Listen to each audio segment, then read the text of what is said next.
have what I think is a treat today. I was out here relaxing and, you know, just breathing and enjoying the beauty. And I saw this gentleman here fishing. They're using a hand. There are two of them now, and they're catching by hand with a big net. I'll show you what I'm talking about. He told me I could take them, so I'm gonna try to get close without getting in the way. I don't want to scare away the fish. So let's see. So there's one man there. Another man. You see? And they have a net between them. I don't know if you can see the second man. They're dragging the net. And they'll just catch whatever comes up. Get a little bit closer. You can check it out. Hola. Okay. No quiero molestarles. No, eso no es un problema. Okay. So, entonces, dinos por favor, ¿para qué están pescando? Para comer. Sí. So it's fishing to eat, right? Sí, pero ¿qué busca? ¿Qué tipo de pescado? Lisa, sardina, mojarra. Okay, I just understand sardines. I don't know the rest of it. Okay. Casabeta.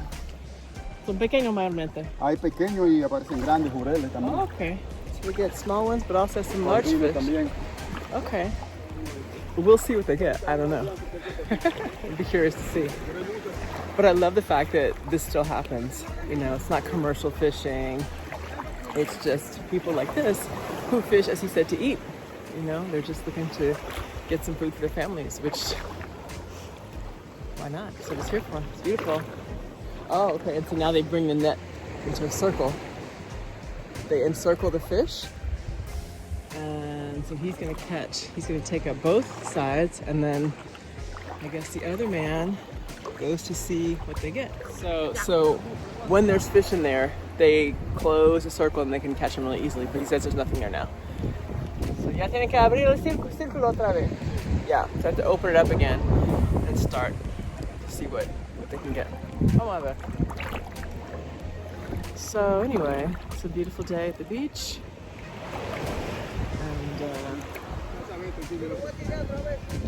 Some pretty homes back there. It's happens to be a casa. Ay, mira, he caught a little baby one. Es una casabeta. No, ese es corvino. Son tan pequeños. Do you see this one? See that little guy right there? Y otro. Ah! Mira. Mira. No son demasiado pequeños. ¿Ya se puede comer así? Okay, so they're not too small. Keep these guys.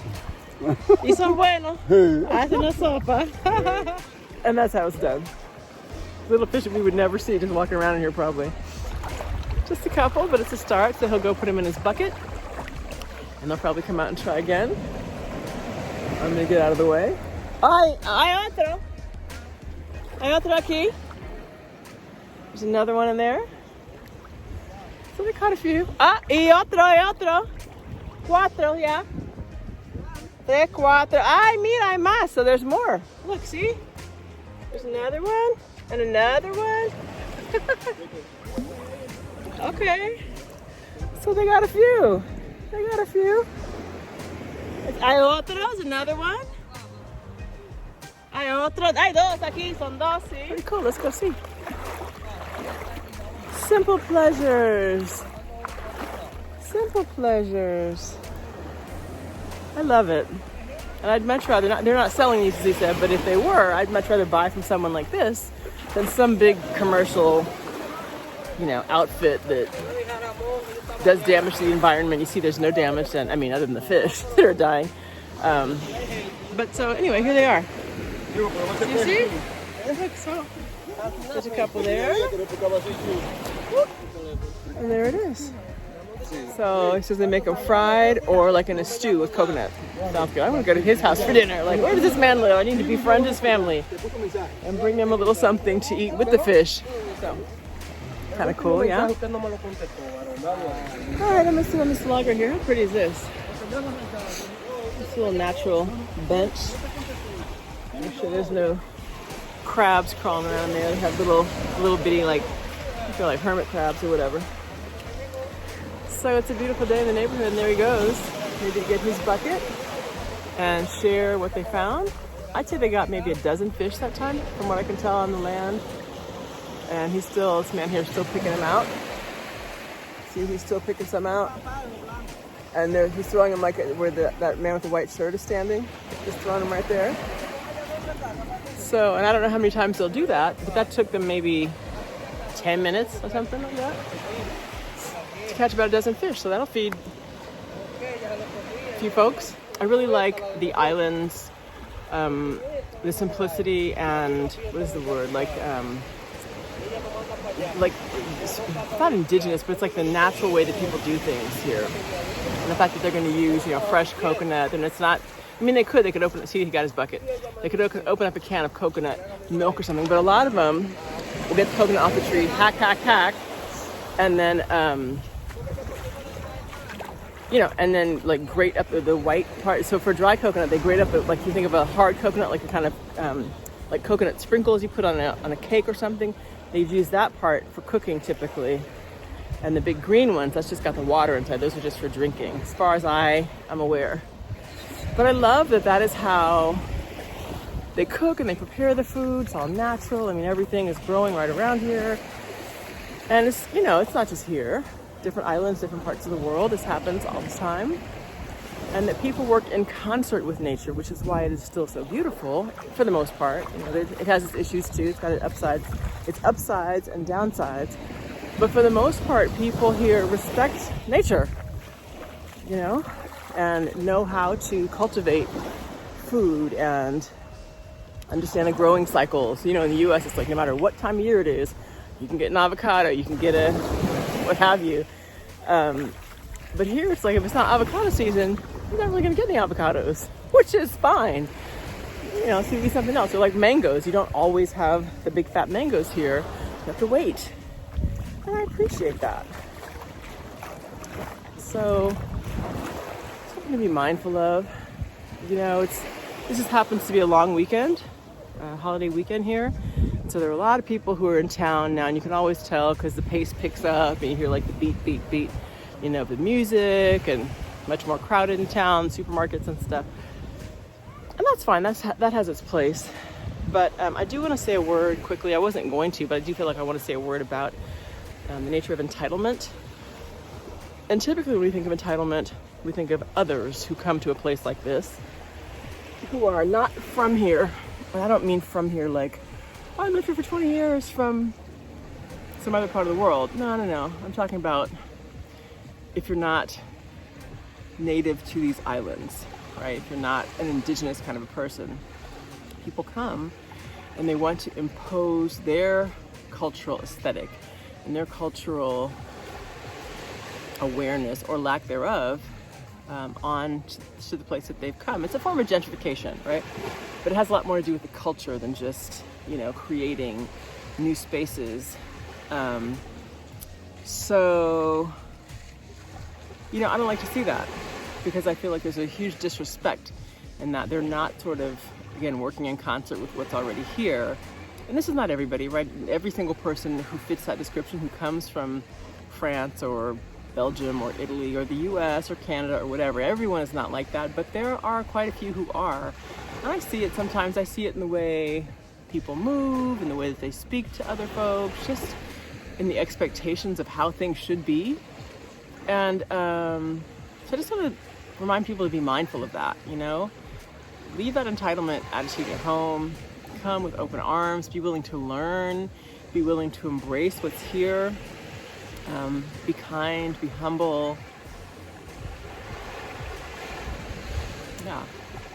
Just appreciate what, the fact that you can come and these people are often so welcoming and so kind and so innocent in a sense, like willing to share. And look at all this land over here on these hills, right? I don't know how close it looks from here, but I can see like the actual ups and downs, the hills and the ins and outs. It is lush and beautiful and priceless. And so the idea that people will come and just mow down a bunch of trees and throw up a house or throw up a condo unit or whatever, and then kind of exploit, in my opinion, exploit some others for $1 or for €1, I really like that. You know, it's not to say that there isn't room to, what's the word, to grow and to have a benefit, but I don't feel like people need to be exploited in the pursuit of a personal gain. I don't like that part. I'm not sure what the answer is in terms of like a grader. You're like, yeah, okay, well, Kelly, how do we then create, you know, you like shopping at the boutiques though, and you like getting your nails done and things like that, and I do. So what's the balance, right? How do we create the balance between being respectful and having development?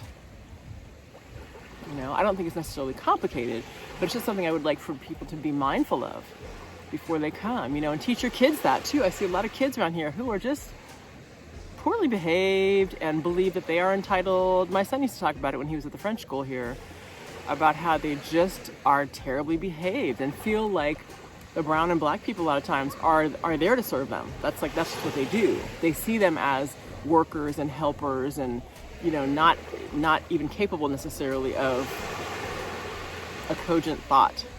You know, not recognizing that a lot of these people, had they been, you know, afforded certain opportunities, could have been the engineers that built their home, or could be, you know, the professor that educates their child at some point.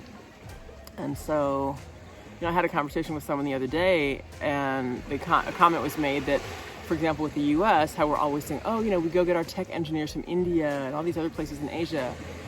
Whereas there's so many kids at home, again, mostly black and brown kids, who just get left by the wayside. It's like wasted human capital. Those could be the engineers and the software developers and all kinds of other things that we're looking for and that we're paying top dollar for, and all these visa fees and stuff. And that's no disrespect to Indians or anybody else, but you know, you understand what I'm saying. It's like, appreciate what's around you and give someone else the opportunity, you know, to prosper and to benefit. If you have enough for, you know, a nice dinner party, then you probably have enough to help a family, or just do something kind for someone, make a kind gesture. So anyway, because everyone's going to appreciate, for example, if that man has a restaurant, let's just say, and he's selling that food, everyone's going to appreciate that, but they're not going to recognize like the beauty of what they're out there. Again, like they're pulling in another hall right now, the beauty of what that's like, you know, what not just this moment that is going into it, but like the generations of wisdom that have gone into enabling them to do that. You know, I guarantee you there's some families, again, some generations that thrive on this, that exist upon knowing the currents, knowing when the right time is, knowing what kind of fish, knowing the size of the net. I mean, all that type of stuff, it's not accidental. And there is a tremendous value in that I think a lot of times gets overlooked by people who just come here and want to lay on the beach and, you know, party.